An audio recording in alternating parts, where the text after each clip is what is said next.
Why is it that we like fixing problems, but we're not so keen on preventing them in the first place? It's an interesting thing about the heroic nature that some of us ascribe to being a leader, where someone kind of leaps into the fray with their cape swirling in the wind and their sword brandished and they save the day. Frankly, that's nonsense.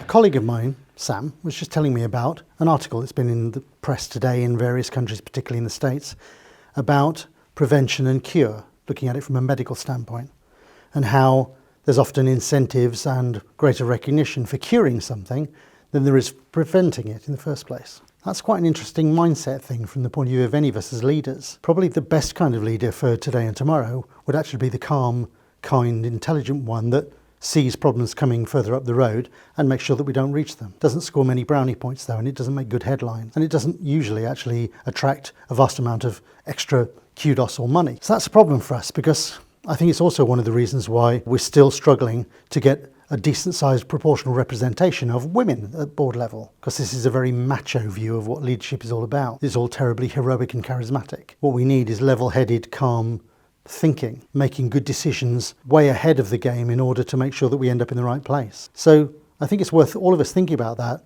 and these stories illustrate a particular piece of human nature, that we don't actually value the ability to make good decisions at steering. We value clearing up the mess. That's why we end up, I think, with so many messes.